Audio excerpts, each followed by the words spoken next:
오늘은 이제 열이라는 숫자, 10이라는 숫자를 함께 생각을 해보겠습니다. 이 열이라고 하는 숫자는 완성이라고 하는 의미를 가지고 있습니다.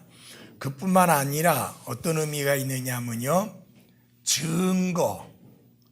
증거라는 의미를 가지고 있고, 혹은 증언이라는 의미도 함께 가지고 있습니다. 증거라는 의미, 그리고 율법과 책임이라는 그런 의미도 함께 가지고 있는 단어가 10이라는 숫자입니다. 이 10이라는 숫자는 사람의 손가락의 개수로서 십진법의 바탕이 되었죠. 근데 우리 몸에 10개 있는 것이 손가락뿐만 아니라 모두 그래요. 발가락도 10개인데요. 10이라고 하는 숫자는 사람이라는 그런 사람의 숫자라고 그렇게 이야기를 하고요. 특히 이방인과 관련이 있는 그런 숫자입니다. 여러분이 성경을 보시게 되면 성경은 세 부류의 사람으로 그렇게 나누는 것을 보게 됩니다. 하나는 하나님의 택한 민족 이스라엘, 흔히 유대인이라고 그렇게 말하는 사람들, Jews, 유대인. 그 다음에 유대인을 제외한 모든 나라 사람들을 뭐라고 부르죠? 이방인이라고 합니다. 그러니까 지구상에서 하나님이 선택하신 민족, 하나님이 특별한 목적을 위하여 택한 민족은 오직 한 민족뿐입니다. 유대 민족뿐입니다. 그 이외에 어떤 나라도 하나님 앞에 특별하게 택함을 받은 민족은 하나도 없습니다. 하나님께 특별하게 택함 받은 나라 하나도 없습니다. 미국이 세계 초강대국이긴 하지만 하나님이 미국을 택했다는 내용은 성경 어디를 봐도 찾아볼 수 없습니다. 그러나 성경의 많은 곳에서 하나님은 이스라엘을, 유대 민족을 선택하셨다는 내용은 수도 없이 자주 반복되어서 그렇게 언급되고 있습니다. 그래서 유대인을 가리켜서 이스라엘 민족을 가르쳐서 a chosen nation이라고 합니다. 택함 받은 민족이다. 그렇게 말을 합니다. 그런데 성경에 보면은 택함 받은 민족이라는 그런 말씀이 나오니까 이 성경을 잘못 적용하고 해석하는 사람들이 동방의 나라, 여러분 성경에서 동방의 나라라면 우리나라 말하는 게 아니라 반대로 저쪽 극동, 저쪽에 중동 아시아 쪽에 그쪽에 이스라엘을 말하는 거지 우리나라 말하고 있지 않는데, 마치 우리나라를 하나님께서 택한 민족이라고, 심지어는 만세전부터 택했다고 하는 터무니없는 말을 하는데, 이스라엘을 제외한 어느 나라 어느 민족도 하나님이 택한 적이 없습니다.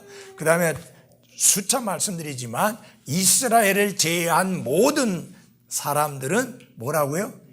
이방인입니다. Gentiles, 이방인입니다. 그런데 유대인과 이방인 상관없이 유대인과 이방인이 하나의 공동체를 이루는 세 번째 부류가 있습니다. 그게 뭐냐면 church, 교회입니다. 그래서 성경은 유대인과 이방인과 교회 이렇게 셋으로 나눕니다. 교회 안에는 이방인과 유대인의 구분이 없이 하나가 되어서 한 몸을 이루고 함께 하나님께 나아가는 그런 특권을 가지는 것이 교회의 특권이요, 교회의 축복입니다. 자, 이것은 정말로 유대민족들이 받아들이기 무척 힘든 말씀 중에 하나입니다. 여러분이 알다시피 사도 바울이 이제 다른 나라 지에 가서 복음을 전하는 선교사의 사명을 감당하는데, 가는 곳마다 여기 사도 바울은 먼저 유대인의 회당을 찾아가서 그들에게 먼저 복음을 전합니다. 그들에게 먼저 하나님의 말씀을 선포하는데, 이 사도 바울이 선포하는 내용 속에는 이방이든지 유대인이든지 모두 다 주 예수 그리스도를 통해서 하나님 앞에 나아갈 수 있고, 하나님께 받아들여지고, 하나님께 구원받고 하나님의 자녀가 된다는 복음을 선포하게 됩니다. 그런데 그 유대인들은 그 말을 도저히 받아들일 수가 없습니다. 마치 우리가 조선시대에 양반과 상놈이 하나다, 차별이 없다, 이렇게 말을 하면 그 멀쩡하게 살아있기가 쉽겠습니까? 이제 이스라엘 백성들은 그렇게 하나님께 자기 스스로도 생각할 때 그런 욕된 말을 하는 사람은 돌로 쳐서 죽여야 된다고 생각해서 돌을 들어서 쳤죠. 비록 그들이 다른 나라에, 사도 바울이 다른 나라에 갔지만 그 사도 바울을 돌로 친 사람은 유대인들이었어요. 왜냐하면 이방인들에게는 그런 습관이 없어요. 오직 전 세계에서 유일하게 돌로 쳐서 죽이는 습관을 가지고 있었던 것이 이스라엘입니다. 그래서 사도 바울이 그렇게 고통을 겪었던 것을 볼 수 있죠. 그래서 여러분, 교회라고 하는 것은 새로운 공동체예요.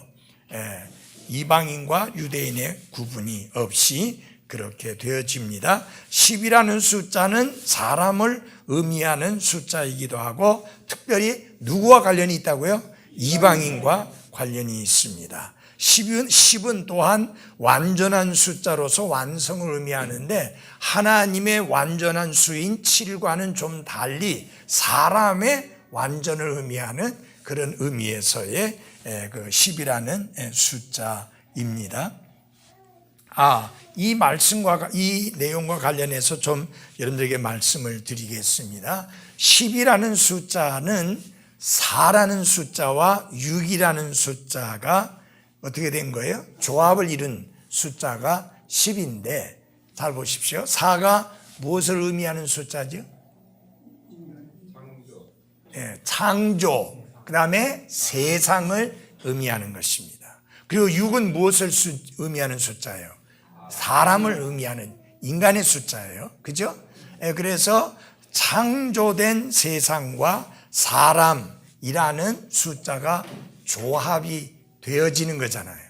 그런 의미가 10이라는 숫자라고 그렇게 이야기를 하는데, 또 중요한 게 뭐냐면은 이 10이라는 숫자는 증거 혹은 증언이라는 말씀을 했는데, 그것은 뭐냐? 하나님의 능력과 그리고 인간의 책임, 이것을 증언하는 것이 바로 10이라는 숫자이다, 이렇게 이야기를 합니다. 자, 창세기 1장에 보면 하나님이 무엇으로 천지를 창조하십니까? 말씀으로. 그래서 창세기 1장에 보면은 하나님께서 이르시되, 하나님이 이르시되, 그 말씀이 1장에 10번 나옵니다. 그것은 곧 이제 10이라는 숫자는 하나님의 능력과 하나님의 창조를 보여주고 증언하고 증거하는 그런 숫자다. 그분의 창조와 그분의 권능을 증거하고 증언하는 그런 숫자가 무슨 숫자예요? 10이라는 숫자이다 라고 하는 것입니다. 그래서 그런 의미가 있고요. 그 다음에 아까 제가 말씀드렸잖아요. 인간의 책임과 관련된 의미를 가지고 있는 숫자가 10이라고 하는 숫자인데, 왜냐하면 하나님께서 이스라엘에게 율법을 주시면서 그 중에 특별히 십계명을 주시면서 그것을 어떻게 하라고 주신 거예요? 지키라고 주신 거예요. 그래서 인간의 책임을 또한 보여주고 나타내는 숫자가 10이라고 하는 숫자이다 라고 하는 것을 알 필요가 있습니다. 여러분이 참고적으로 아셔야 될 것은 지구상에 있는 사람들 가운데 혹은 나라들 가운데 율법이 주어진 민족은 오직 하나의 민족뿐입니다. 이스라엘 뿐입니다. 율법은 여러분과 저에게 주신 적이 없습니다. 율법을 하나님이 주신 목적은 그들이 죄인인 것을 보고 깨달아 알도록 하기 위함입니다. 그러니까 거울로 주신 거예요.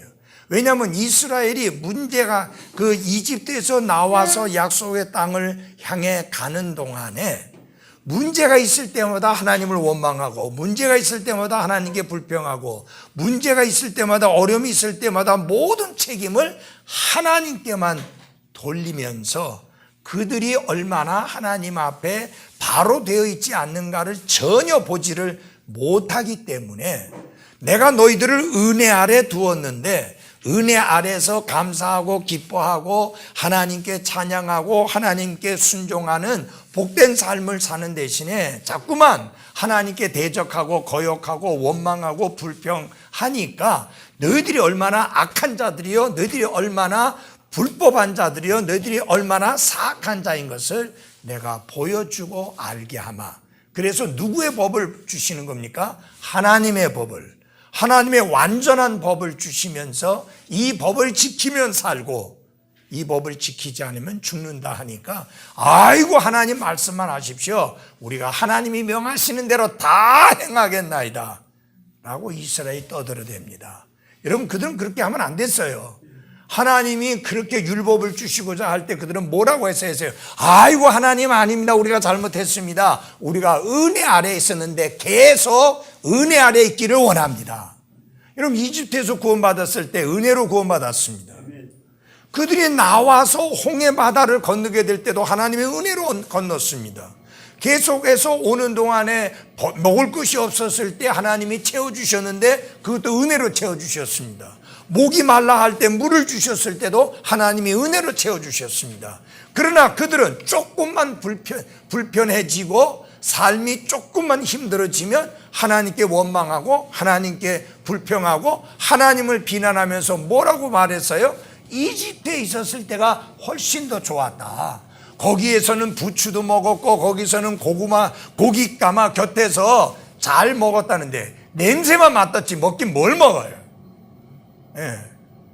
그런데도 그런 거짓말을 하면서 하나님께 비난하고 하나님을 원망하고 하나님께 불평을 하는데 이게 끝없이 계속 하니까 이거 안 되겠잖아요, 하나님이.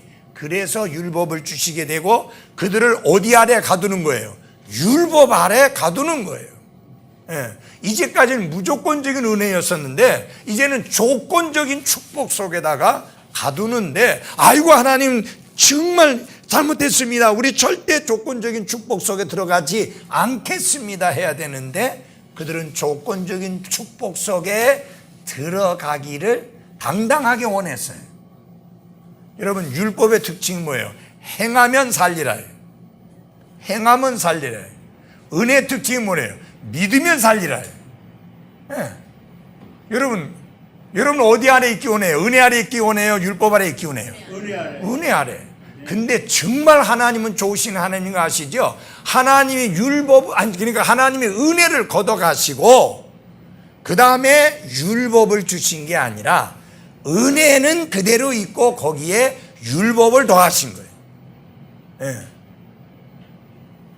그래서 율법 속에서도 그들이 은혜를 보고 발견하고 깨닫도록 하기 위해서 주신 것이 무엇이냐면은 희생물에 관한 법입니다.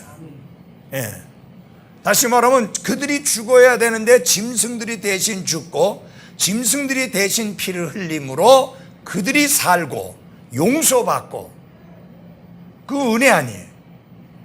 그래서 하나님이 율법을 더하시긴 했지만 은혜를 완전히 제하신 것이 아니라 은혜 위에 뭘 더하신 거예요? 율법을 더하셨다. 그래서 여러분이 갈라디아서 보면 율법을 더하셨다는 말씀이 나오게 됩니다. 그래서 그런 것을 참고로 아시기를 바라고요. 자, 보십시오. 출애굽기 20장 3절로부터 17절까지 말씀 속에 보면은 하나님의 거룩한 법의 완전한 선언이 거기에 나옵니다. 우리가 흔히 알고 있는 대로 뭐예요? 십계명 10가지 명령입니다. 이 하나님의 10가지 명령은 아주 엄중한 것이라서 그들이 지키면 살고 지키지 않으면 죽는 건데, 대표적인 예로 하나님이 직접 이스라엘을 다스리던 신정 통치 기간에는 안식일을 범한 사람이 발견되면 그 사람을 모세에게 끌고 오고, 모세 앞에서 그가 율법을 안식일을 범하고 지키지 않은 것이 분명하다고 하는 두세 사람의 증인이 있으면 그 증인의 말을 듣고 그 다음에 모세가 먼저 손을 얹고 기도하고 난 다음에 돌을 들어서 쳐서 어떻게 해요? 죽였습니다. 그러니까 율법은 지키면 어떻게 해요? 살아요. 못 지키면 죽는 거예요. 예. 그러면 여러분과 제가 지금 율법 아래 살고 있는 사람이라면, 그리고 하나님이 직접 다스리시는 신정 통치하에 있다고 하면 여기 살아남을 사람 몇 사람이 있겠어요? 하나도 없어요, 진짜. 왜? 우리는 율법을 지킬 수 없고, 율법을 지켜서 구원받지도 못하고 율법을 지켜서 얻은 구원을 보존해 갈 수도 없습니다. 그래서 여러분, 로마서에서는 뭐냐? 사람이 율법이 아니고 믿음으로, 은혜로 믿음을 통해 구원받는다는 것을 가르치는 것이고, 갈라디아서에는 우리가 얻은 구원을 계속 지키고 보존하는 것은 행위가 아니고 율법이 아니고 전적으로 하나님의 은혜로 그 구원이 안전하게 보존된다는 것이 중요한 가르침입니다. 그래서 갈라디아 주의가 뭐냐면, 은혜로 믿음을 통해 구원받되 그 구원을 지키려면은 율법을 지켜야 한다. 이미 그런 문제들이 과거에 있었기 때문에 하나님은 이렇게 서신서들을 통해서 그 모든 것을 말끔하게 정리를 해 놓으셨음에도 불구하고 오늘날에도 아직도 그 교회 사람들을 갖다가 율법 아래 가두려고 하는 그런 사람들이 많이 있다고 하는 것이 얼마나 끔찍한 일인지 모릅니다.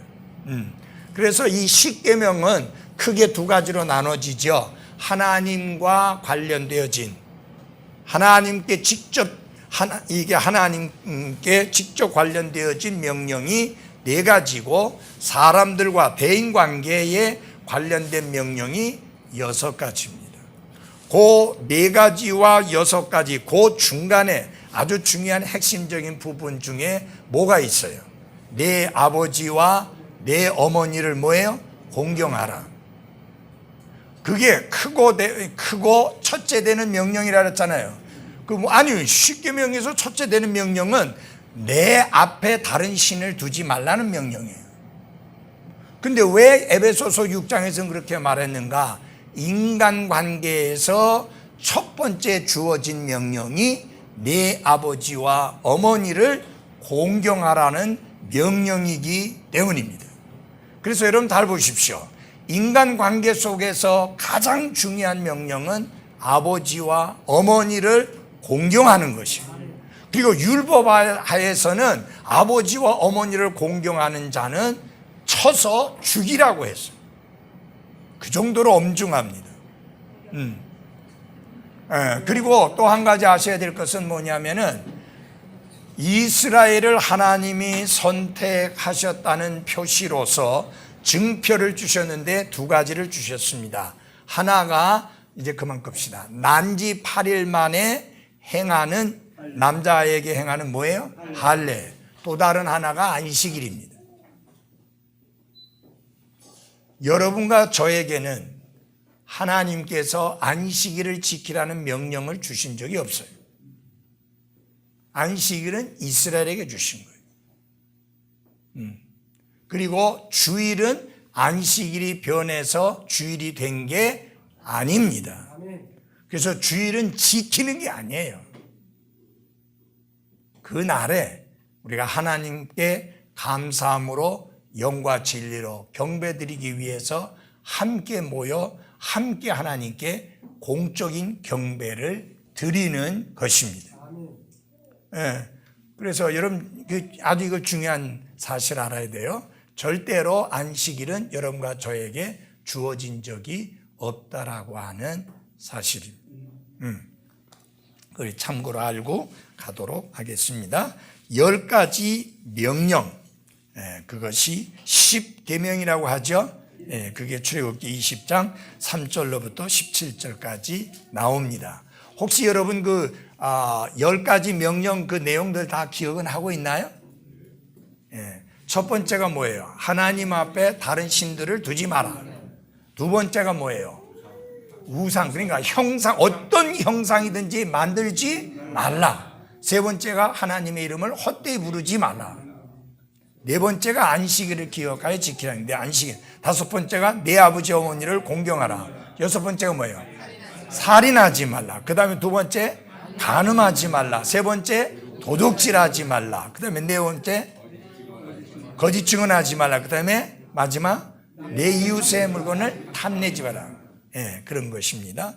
근데 나머지 다섯 번째에서 여섯 번째까지 명령은 그것은 십계명이 아니라 하더라도 우리의 삶 속에서 당연히 따르고 그 말씀대로 살아야 될 명령이 맞습니다. 또 위에 네 가지 명령도 사실상 안식일을 제외하고는 우리 모두가 다 말씀대로 해야 되잖아요. 하나님 외에 다른 신들을 내 앞에 두면 돼야 안 돼요? 안 되잖아요. 그죠? 그 다음에 만들어 놓은 형상을 섬겨서 안 되잖아요. 근데 여러분 만들어 놓은 형상을 가장 많이 만들어 놓고 세우는 데가 어딜까요? 천주교예요. 거기 절간보다 더 심해. 절간보다 더 심해요. 그리고 그렇게 만들어 놓은 형상을 가장 많이 팔고 있는 데가 천주교고 그걸 통해서 엄청난 돈을 버는 데가 천주교예요. 진짜 끔찍해요. 제가 멕시코에 갔을 때 멕시코 정말 가난한 나라잖아요. 물론 필리핀보다는 좀 나아요. 이름이 있는 큰 성당을 이제 멕시코 시티에 있는 성당을 이제 구경시켜 준다고 멕시코 시티에 있는 거 아니라 다른 데로 갔는데 거기를 보러 가게 됐는데 주차를 시키러 가는 이 도로에 5만 환자들이 다 거기 있어서 구걸을 하고 있어요. 그 다음에 그 지하에 이제 주차장이 있었는데 지하에 주차를 하고 이렇게 올라오다 보니까 거기 주차료도 엄청 비싸요. 무지무지하게 큰 상점들이 있는데 그게 전부 다 뭐냐? 형상 만들어 놓고 그거 이제 파는 장사예요. 그 다음에 이제 그 제일 꼭대기에 성당에 들어가기 위한 그 넓은 광장같이 생긴 곳에는 일제 차를 못 대게 돼 있어요. 그 광장이 대리석으로 깔려 있어요. 근데 유독 한 군데만 이렇게 맨들맨들하게 반질반질한 게 아니고 그 왜 종종 보면은 이 반질반질한 거 붙이는 중에 울퉁불퉁한 돌 붙이는 사람들 있잖아요. 그것처럼 한 줄이 그런 돌들이 쫙쫙 깔려 있는 거예요. 그러니까 대리석인데 손을 안 보고 울퉁불퉁한 걸 그대로. 그런데 어떤 여자가 오더니 청바지를 입고 왔는데 그걸 걷어요. 그리고는 무릎으로 기어가는 거예요. 성당 안까지. 얼마나 아프겠습니까?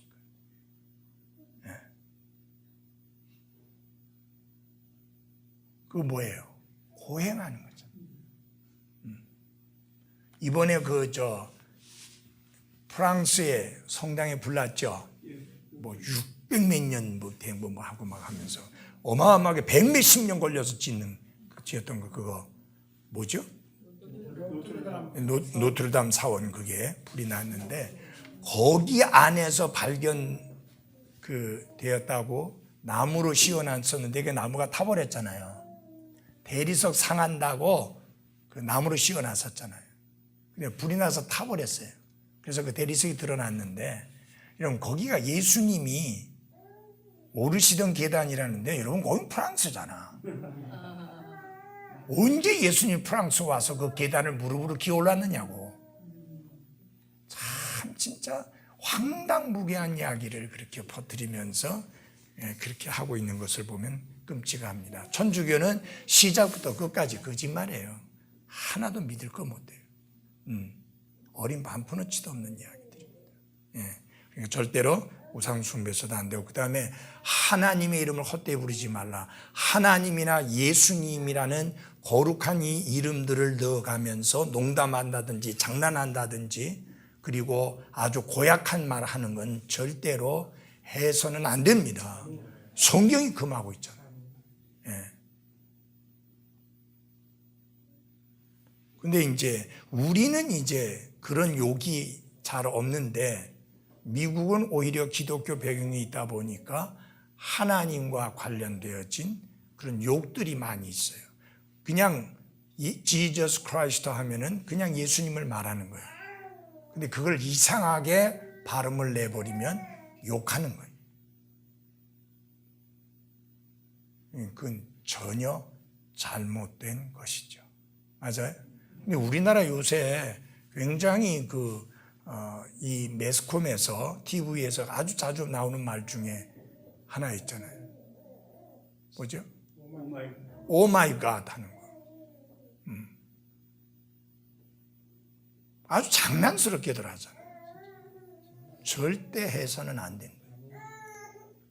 거룩하신 하나님의 이름을 헛되이 불러서는 안 됩니다. 자, 참고로 그렇게 하시면 되겠습니다. 자, 그 다음에 보면은 레위기서 27장 30절을 열어주십시오. 레위기서 27장 30절입니다.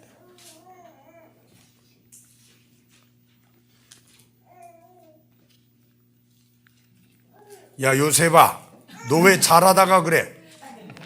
조용하자. 야, 목사님 하잖아. 예, 찾았어요? 레위기 27장 30절. 너 이제는 안 통하네. 이제 조금 컸다고 이제. 자, 같이 30절 같이 읽어보겠습니다. 시작. 땅의 모든 11조 곧 땅의 씨나 나무 열매의 11조는 주의 것이니 그것은 주께 거룩하니라. 11조 10분의 1은 누구의 것이에요? 주의 것. 잘 보십시오. 아까 말씀을 드렸잖아요. 10이라는 숫자가 뭐냐? 증거, 증언의 의미라고 여러분에게 말씀을 드린 적이 있습니다. 10분의 1, 11조를 드리는 것은 무엇을 의미하느냐? 모든 것이 주께 속했다는 주님의 것이라고 하는 우리의 믿음을 증언하고 증거하는 그런 표가 뭐라고요? 11조입니다. 그래서 여러분 10분의 1을 드릴 때에 그것은 단순히 내 수입이 100만 원이라면 10만 원 드린다는 의미가 아니라 이 10만 원조차도 100만 원 전체가 주님의 것이요 주님으로부터 왔고 주님이 주셔서 내가 가지게 되었다는 믿음을 증언하는 것이고 증거로 나타내 보이는 것입니다. 여러분, 구원받기 전에 사람들의 사고방식 속에 물질과는 무엇이냐? 이 모든 것이 내가 다 수고해서 내가 벌은 내 돈이다. 이건 내 거다. 그것이 구원받지 않은 사람들의 재물관입니다. 물질관입니다. 그러나 그리스도인이 되고 나면 내 생명, 호흡, 재능 모든 것이 그리고 물질까지도 모든 것의 주인은 하나님이시다. 하나님이 주신 것이다. 그리고 하나님께 속했다라는 믿음을 가지게 사람이 변화가 됩니다. 예. 왜 아멘 안 해? 맞아요? 예. 모든 것의 주인이 누구라고요? 하나님이시다. 그 믿음을 증언해야 되고 증거로 보여야 되는데 하나님은 그것을 보이는 증거로서 무엇을 말씀하셨느냐? 내 소득의 10분의 1을 하나님께 드리라고 말씀했습니다. 이것은요, 단순히 10분의 1을 드리는 게 아니라 사실은 전체를 드린다는 의미예요. 왜냐하면 이 모든 것이 하나님께로부터 왔다고 하는 믿음을 증언하는 것이고 보여주는 증표이기 때문인 것입니다. 전에도 제가 말씀을 드렸습니다. 여러분, 물질을 드린다는 것은 단순히 물질만 드리는 게 아닙니다. 여러분의 모든 것을 실어서 드리는 게 물질입니다. 한번 여러분들에게 물을게요. 잘 들어보세요. 여러분이 물질이 여러분 손에 들어오려고 하면 정지수 형제, 무엇이 들여져야 돼요?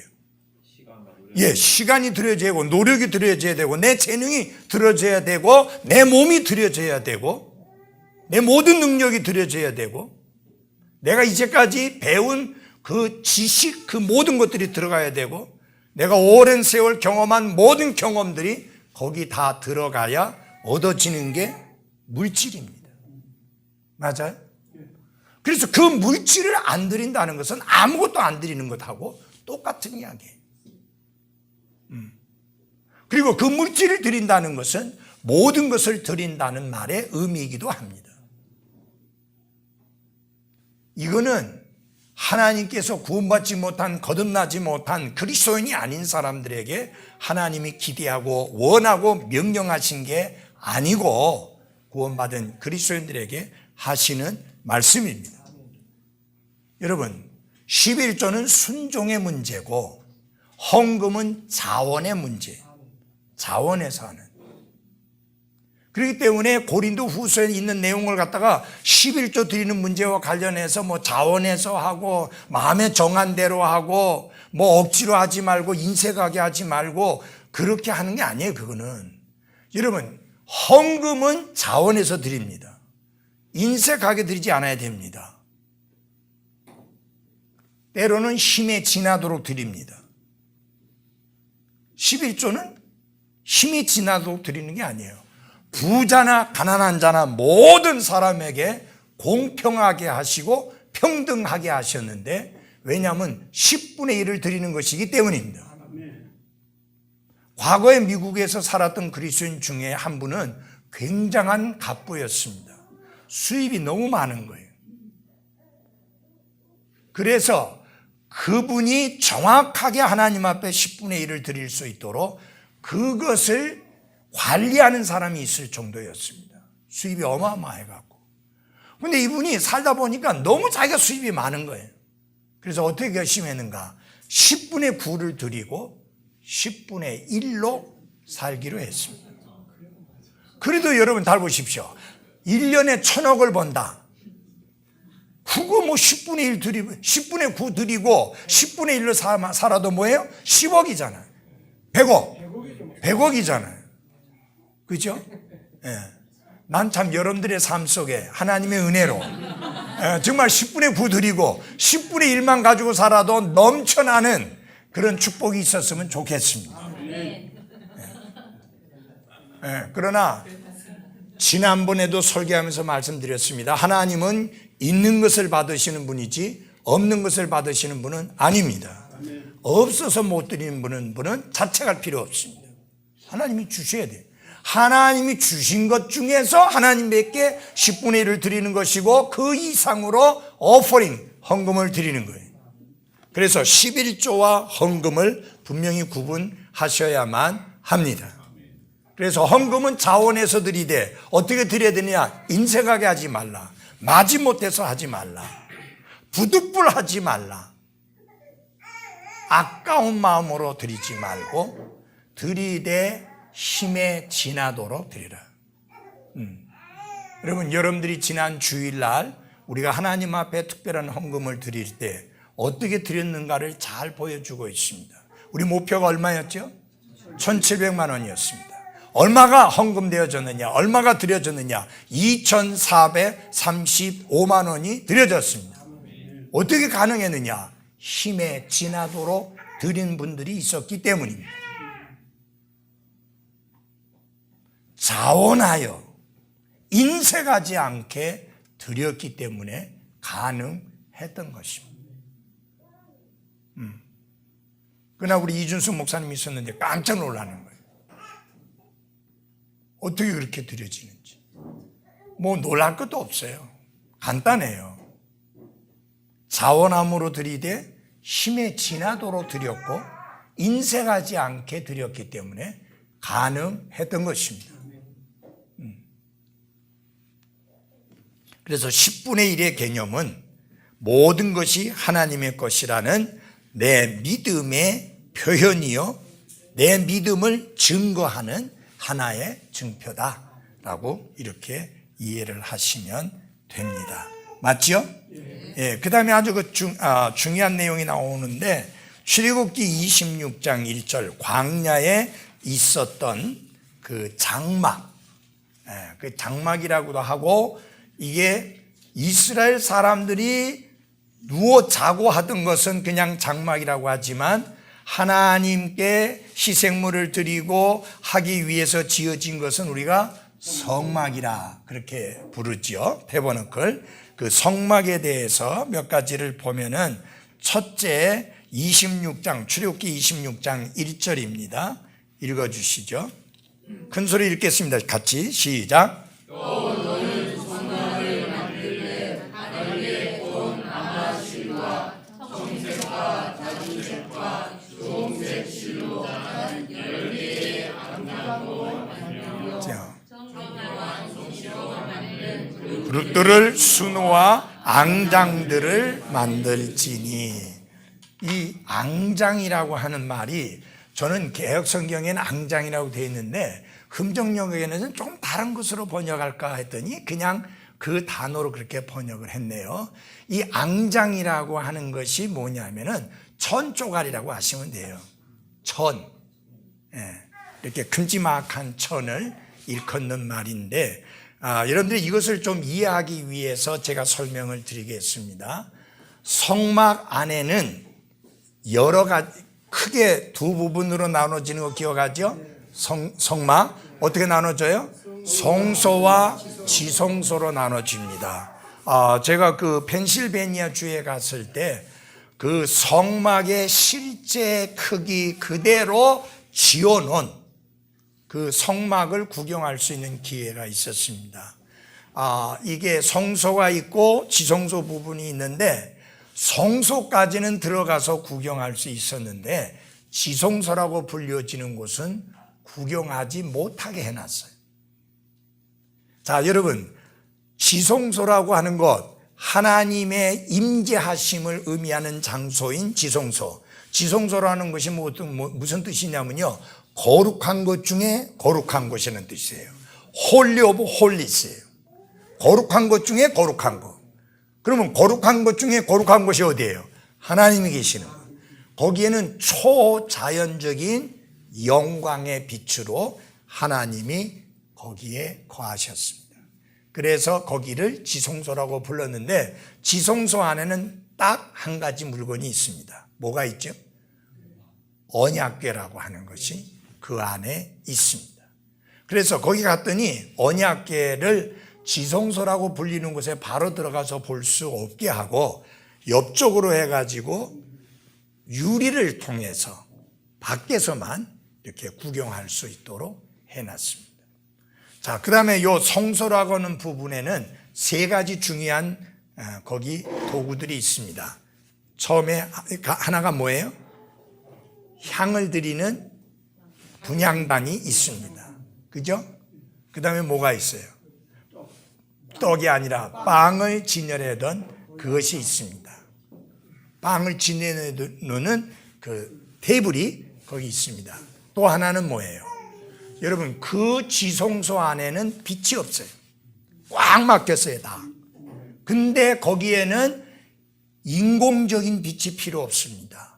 왜냐하면 하나님의 초자연적인 영광의 빛이 비치고 있기 때문에 거기는 인공적인 빛이 필요 없습니다. 성소에는 그러나 빛이 있어야 됩니다. 그래서 거기 뭐가 있어요? 등잔대가 7가지가 나와 있는 등잔대가 거기 있습니다. 아시겠어요? 자, 그렇게 되어지는데 그럼 여러분 잘 보십시오. 이게 그걸 갖다가 허벌판에 놔둘 수 없잖아요. 지붕이 있어야 되잖아요. 그렇죠? 이 덮개가 있어야 되잖아요. 덮개가 4중으로 되어 있습니다. 그 첫 번째 덮개가 바로 조금 전에 읽은 그 내용입니다. 앙장 10폭으로 만든. 그럼 이렇게 생각하시면 됩니다. 요거 하나가 앙장이라고 생각해 보십시오. 한 개의 앙장. 그러면 요거를 연결시켜서 또 다시 연결합니다. 그 다음에 또 연결합니다. 그렇게 해서 10폭을 만드는 거예요. 이해하시겠어요? 예. 10폭. 그게 열이라는 숫자 나오잖아요. 완성. 10개가 같이 연결되어져서 완성되어지는 거예요. 그런데 요거는 어떻게 만들어진 거냐? 수를 놓아서 만드는 거예요. 수를 놓아서. 근데 어떻게 되어 있어요? 뭐가 나와요? 청색, 자주색, 주홍색. 이렇게 3가지 색깔로 이 수를 놓아서 만드는 거예요. 그러니까 여러분 이걸로 생각하시면 됩니다. 카페트 아시죠? 카페트가 2 종류가 있습니다. 기계로 짜대는 거 있고 더 기계 갔더니 손으로 하는 거예요. 무지 비싸요. 그 터키는 무슬림이 많으니까 그 기도하기 위한 그게 있어요. 이렇게 깔게. 그 별로 안 큰데 그 어떤 목사가 자기 기도할 때 쓰겠다고 살라고 하니까 그 얼마 안 큰데 그것도 몇십만 원이에요. 전부 손으로 한 거니까. 그러니까 이게 청색, 자주색, 홍색 실로 수를 놔가지고 짜서 만든 거니까 너무너무 예쁘고 아름답죠. 이해돼요? 네. 그걸 좀 칼라로 된 게 있는데 그걸 좀 보여드리려고 했더니 방법이 없어요. 다음에 이게 그 프린트를 해가지고 여러분들에게 나눠드릴 테니까 어떻게 생겼는지를 좀 보시기를 바랍니다. 책자도 있는데 이제 큰 게 없습니다. 그 다음에 이제 2번째 덮개는 뭐냐? 염소 털로 만든 덮개입니다. 염소 털로. 그러니까 첫 번째 화려한 덮개가 있고 그 위에 뭐로? 염소 털로 되어진 것이 있습니다. 하얀 염소 털로. 거기는 물들이지 않았습니다. 3번째는 뭐냐? 붉은 물을 들인 수양의 가죽으로 되어 있습니다. 그게. 근데 4번째 것이 뭐냐? 이게 이제 4번째 것이 개역 성경에는 해달의 가죽이라고 하든 그 해달이 무슨 물곰이라고 하면서 그렇게 하는데 흠령역 성경에는 오슬이라고 되어 있습니다. 오슬이 가죽으로 그렇게 만들었습니다. 여러분 오슬이 보셨어요? 이 오슬이 가죽으로 그걸 만들려면 엄청나게 커야 돼. 엄청나게 많이 들어가야 돼. 근데 그 오슬이 가죽의 특징이 뭐냐? 방수가 잘 돼. 완벽한 방수. 근데 여러분 잘 보시죠. 오슬이가 어때요? 보기가 그 가죽 그 겉이 보기가 흉하죠. 그래서 그러면 이렇게 어떻게 됐냐면 처음에 수놓은 덮개가 있죠. 이렇게 쳐다보면 안에서 보면 너무너무 아름다워요. 근데 제일 바깥에는 뭐예요? 보기가 흉해요. 오슬이 가죽이니까. 그래서 이것은 아주 예수님을 잘 나타내 보여주고 있습니다. 이사야서 53장에 보면 그분에게는 흠모할 만한, 사모할 만한 그런 것들이 전혀 없었다. 그렇게 말씀하고 있습니다. 그렇지만 그분의 내부를 들여다보면 그분은 하나님이시고 거룩하신 분이시고 의로우신 분이시고 사랑과 은혜와 긍휼이 풍성하신 분이십니다. 그 안으로 들어가서 그분의 내면을 보면 그렇게 놀라운 분이시고 정말 그 가장 아름다운 그런 분이신 것을 잘 보여주고 있는 게 바로 이 성막의 이 덮개의 뭐라고요? 특징인 것입니다. 이해하시겠어요? 네. 그래서 지금 우리가 보는 것은 하나님의 것들과 관련된 그것을 보고 있습니다. 그 다음에 출애굽기 26장 15절 16절에 보면은 뭐가 나와요? 널빤지들이 나오는데 10규빗의 널빤지들이 나옵니다. 길이가 10규빗이면 여러분 이렇게 보셔야 돼요. 옆으로 길이는 이게 여기서 사실은 길이가 이 옆이 아니고 사실 이렇게 높으로 그런 거예요. 예. 그런데 이게 뭐냐면은 이 성막에 덮개를 씌우려고 하면 이거 뭐 올려놓을 수 있는 게 있어야 되잖아요. 맞아요?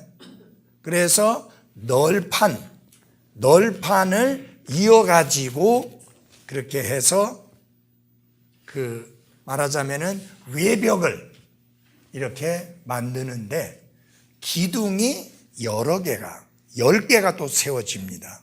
한 줄에 10개씩 10개가 세워집니다. 그래서 그 기둥이 있고 기둥에 뭐가 있느냐면 고리가 있습니다. 널판에서도 고리가 나와서 고리로 쫙 연결해서 하나로 이렇게 연결되어지도록 이게 무슨 말이냐? 이동할 때 쉽게 이동할 수 있도록 그런 조립식으로 아주 정확하게 만들어진 겁니다. 그리고 예를 들어서 언약궤도 이게 고리를 끼도록 돼 있어가지고 딱 매서 들고 갈 수 있게 했고 그 다음에 분향단도 마찬가지고 그 다음에 번제단도 역시 마찬가지로 그렇게 되어져 있습니다. 10규빗의 널빤지들을 이어가지고 했다. 그 다음에 10개의 뭐가 있어요? 기둥. 10개의 기둥과 그 다음에 그 뭐예요? 밑받침이 10개다. 여러분 기둥이 있으면 받침이 있어야 될 거 아니에요. 맞아요? 그래서 여기 보면 기둥을 보면 이렇게 특징이 밑에는 받침이 있고 위에는 덮개가 있어요. 예. 그렇게 해서 그 덮개 옆으로 덮개하고 이렇게 해서 이렇게 세워놓으면은 아주 완벽하게 든든하게 세워지게 되는. 여러분 한 가지 참고로 아셔야 될 것은 사막에는 뭐가 많이 불어요? 바람이 많이 붑니다. 그 바람이 세게 부는 가운데도 성막을 쳐놨을 때 성막이 무너지지 않아야 됩니다. 그게 무너지지 않도록 하려면 정확하게 설계가 돼야 되고 튼튼하게 설계가 돼야 되고 완벽한 설계가 있어야만 가능하고 그 완벽한 설계에 의해서 정확하게 만들어야만 가능합니다. 그래서 하나님께서 아무나 그것을 만들려고 한 게 아니라 그런 부분에 기술이 뛰어난 사람에게 또 하나님이 그 마음속에 영적인 마음도 불어넣어 주셔가지고 그것을 만들게 하셨습니다. 그래서 그것은 아주 완벽했고 또 안전하게 세워질 수가 있었습니다. 그게 아주 중요한 의미를 가지고 있게 되는 것입니다. 자, 그 성막이 그렇게 완벽해야 되는 이유가 뭡니까? 예수 그리스도를 상징하는 것이기 때문입니다.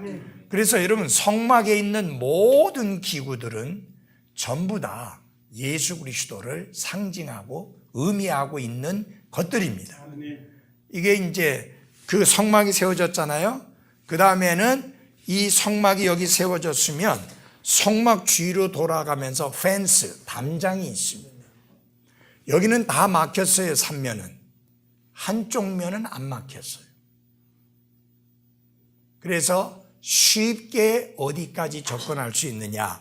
번제단에 접근할 수 있습니다.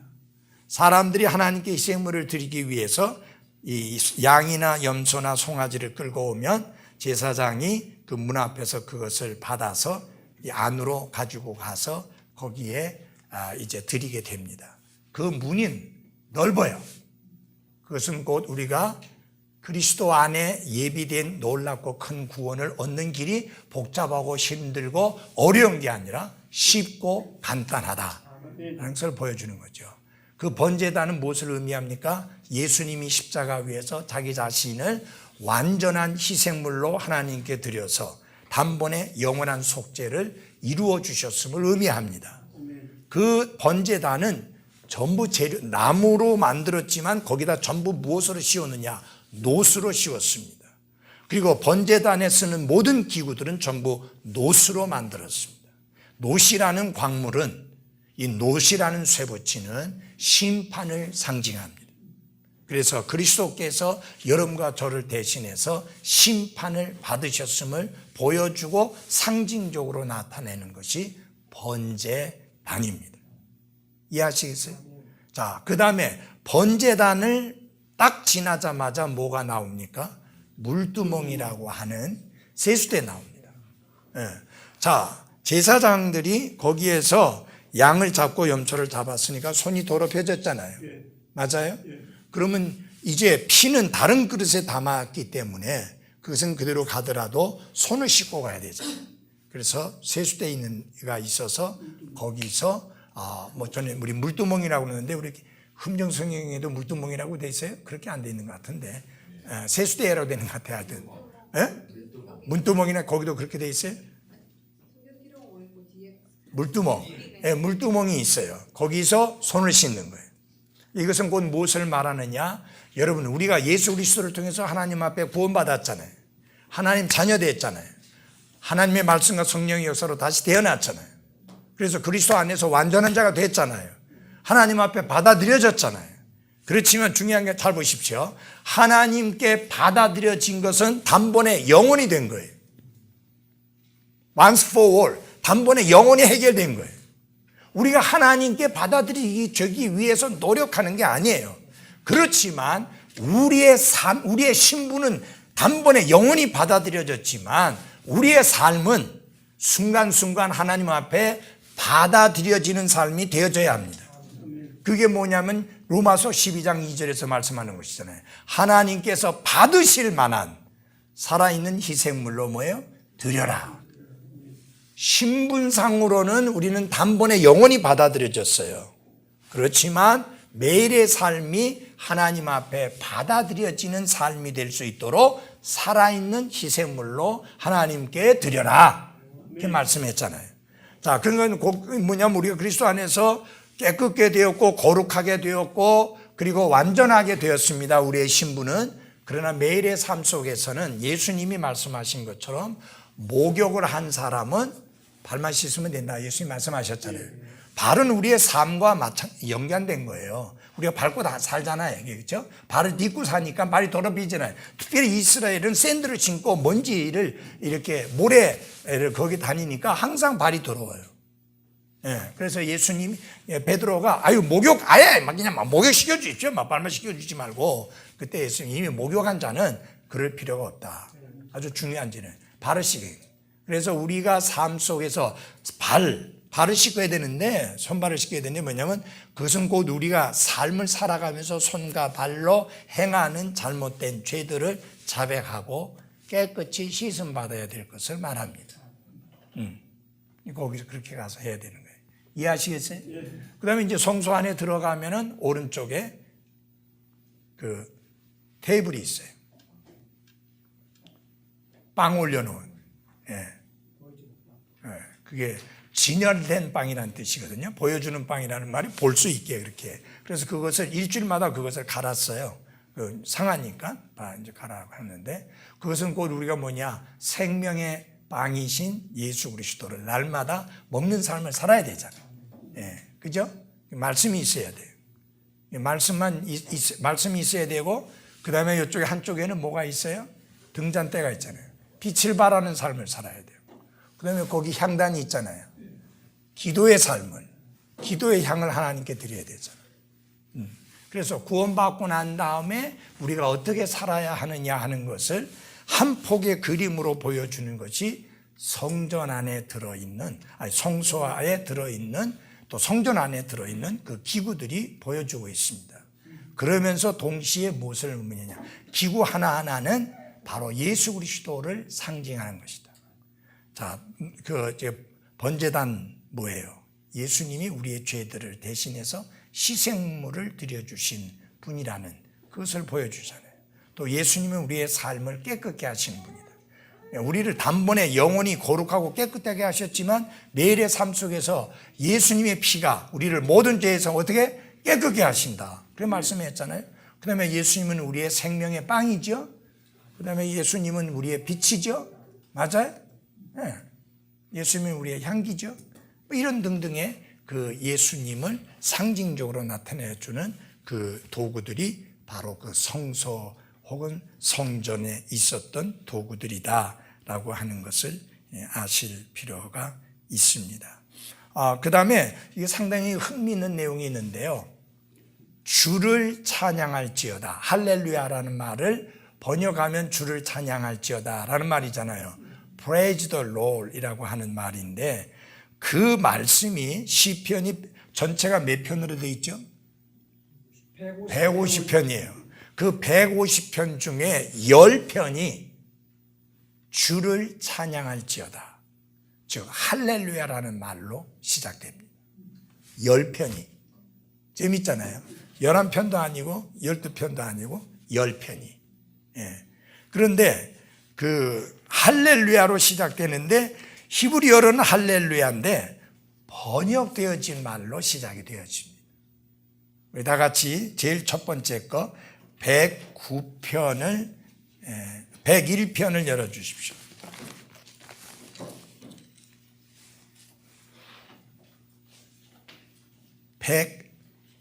101편이 아니고 101편 아니죠?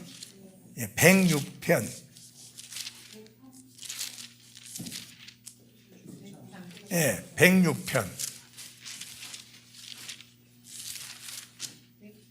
여러분, 아니요. 이거 좀 조심하셔야 돼요. 103편은 영어로 bless the Lord예요. 그는 주를 찬송할지어다라는 말이에요. 그건 할렐루야가 아니에요. 찬송하라는 blessed be the name, blessed the name. 예수님 찬양 하잖아요. 근데 그거 하고 praise the Lord, 주를 찬양하라는 거하고는 의미가 다른 거예요. 그래서 여러분 지금 금방 여러분이 103편 찾았잖아요. 그건 아니에요. 읽어보세요. 오 내 혼아 주를 뭐예요? 찬송하라.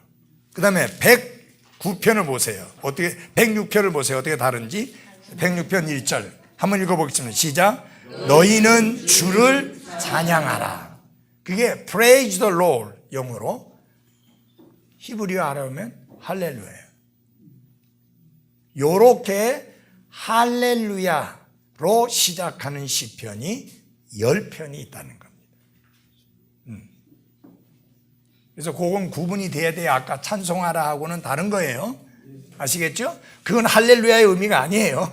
예. 그래서 할렐루야로 하는 것이 10편이 있다고 하는 거.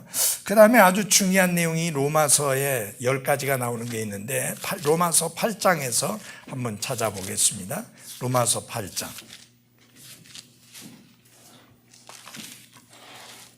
로마서 8장. 하나님의 사랑을 대적해서 하나님의 사랑에서부터 우리를 끊어낼 수 없는 것. 몇 가지가 나오느냐? 10가지가 나옵니다. 네, 그걸 한번 보시기 바랍니다. 내가 확신하노니 첫째 사망이나 생명이나 천사들이나 38절 정사들이나 권능들이나 현재 있는 것들이나 장래 있을 것들이나 높음이나 깊음이나 다른 어떤 창조물이라도 능히 우리를 그리스도 예수 우리 주 안에 있는 하나님의 사랑에서 떼어놓지 뭐예요? 못하리라. 이렇게. 그러니까 인간의 모든 것들이 총동원해서 하나님의 사랑에서부터 우리를 끊어버리려고 한들 소용이 없는 게 불가능하다 그 말이에요. 그 무엇도 그 어느 인간도 하나님의 사랑에서 우리를 끊을 수가 없다. 그 하나님의 사랑을 대적해서 공격해서 하나님의 사랑으로부터 우리를 끊어낼 수 있는 게 하나도 없다. 10가지가 공격하고 대적하고 대든다 할지라도 결코 끊어낼 수 없다. 심지어는 하늘에 있는 천사들이라도 못한다. 이렇게 말씀하고 있습니다. 거기에 그 하나님의 사랑을 대적해서 하나님의 사랑에서 끊어낼 수 있는 것이 그 어떤 것도 없다. 그러면서 거기에 몇 가지가 소개돼요? 10가지가 소개돼요. 이것과 반대로 하나님의 나라를 상속 유업으로 받을 수 없는 것에 대하여 하나님이 사도 바울을 통해서 가르쳐 주시는데 9개, 7개가 아니고 10개를 말씀합니다. 다 같이 한번 보겠습니다. 고린도전서 6장 9절입니다. 고린도전서 6장 9절입니다. 불의한 자가 하나님의 왕국을 상속받지 못할 줄을 너희가 알지 못하느냐? 속지 말라. 거기 10가지 나옵니다. 첫째, 음행하는 자. 둘째, 우상숭배자. 셋째, 간음하는 자. 넷째, 여성화된 남자. 다섯째, 남자와 더불어 자신을 욕되게 하는 남자. 여섯 번째, 도둑질하는 자. 일곱 번째, 탐욕을 부리는 자. 여덟 번째, 술 취하는 자. 아홉 번째, 욕하는 자. 열 번째, 착취하는 자들은 하나님의 왕국을 어떻게 상속받지 못하리라. 여기 음행을 말하지 않고 음행하는 자, 도둑질하는 자, 사람을 말했잖아요. 어쩌다가 한번 그렇게 하는 게 아니라 그것을 일삼는 자들, 그런 자들이 하나님의 왕국을 상속유업으로 받을 수가 없습니다.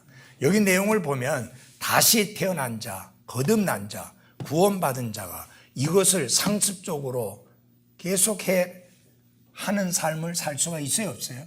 없습니다. 그래서 이 열이라고 하는 숫자가 하나님과 관련된 의미에서 열이라는 숫자를 좀 살펴보았습니다. 다음에는 인간의 일들과 관련된 열이라고 하는 숫자를 보고요. 그 다음에 여기 보면은 뭐가 안 나오냐면은 11이 없고 11로 넘어가죠. 그죠? 11이 없어요. 그래서 다음 주에 11도 말씀을 드리도록 하겠습니다. 저자는 11을 안 했어요. 이 책을 쓰신 저자는. 근데 저는 11이라는 숫자를 또 다른 수비학만 한 권으로 쓰신 그 책에서 11을 여러분들에게 말씀드리도록 그렇게 하겠습니다. 알겠죠? 예. 그래서 한 가지 여러분들에게 말씀드리고 싶은 것은 뭐냐? 우리가 그리스도 예수님 안에서 우리가 얻은 특권, 영광, 은혜, 축복이 정말 어마어마하고 대단한 것이다. 그런데 이게 놀라운 것은 어떤 경우든지 우리가 이것을 빼앗길 수 없다. 영혼이 안전하다는 사실을 감사하며 사셔야 합니다. 정말 이해할 수 없는 게 도대체 잃어버린다고, 구원을 잃어버린다고 가르치는 그런 사람들은 성경을 어떻게 읽고 있기 때문에 그렇게 가르치는지 정말 이해가 안 갑니다. 내가 저희에게 영원한 생명을 주노니, 영존하는 생명을 주노니 영원히 멸망치 아니할 터이요 했잖아요. 여러분, 영원한 생명은 끝이 없는 생명이에요. 중간에 사라지거나 없어질 수 없는 생명이 영원한 생명이에요. 근데 그걸 어떻게 잃어버릴 수 있다고 가르치는지. 그 다음에 성령님이 들어갔다 나갔다 한다고 가르치는 사람들 있잖아요. 그렇죠? 성령님이 들어가. 그래서 제발 좀 성령님 내게서 떠나지 마십시오 하는 분들이 있는데, 그것은 구약 성경 시편에 나오는 말씀을 자기에게 적용해서 그러는데, 구약 시대의 성령님의 역사와 신약 시대의 성령님의 역사는 같은 성령님이시지만 다르다고 하는 것, 그것을 알지 못하는 데서 오게 되는 잘못이요, 그릇된 가르침이라고 하는 것 참고적으로 아실 필요가 있습니다. 그것이 이제 여러분 잘 보십시오. 왜 그런 현상들이 일어나느냐? 개약 신학, 혹은 언약 신학을 믿고 가르치고 따르기 때문에 그렇게 되는 것입니다. 그래서 성경을 제대로 이해하고 알고 깨달으려면 반드시 세대주의 신학에 근간을 둔 신학과 믿음을 가져야 제대로 보고 알 수가 있는 겁니다. 이걸 뒤집어 놓으면 이상하게 돼버리고 맙니다. 그래서 어떻게 되느냐? 교회가 뭐가 돼요? 이스라엘이 되는 거예요. 이스라엘이 뭐가 돼요? 교회가 돼버리고 마는 거예요. 이런 혼란들이 오게 되는데 여러분들은 그런 혼란이 없이 믿음의 생활을 할 수 있는 거 감사하십시오. 기도하고 마치겠습니다.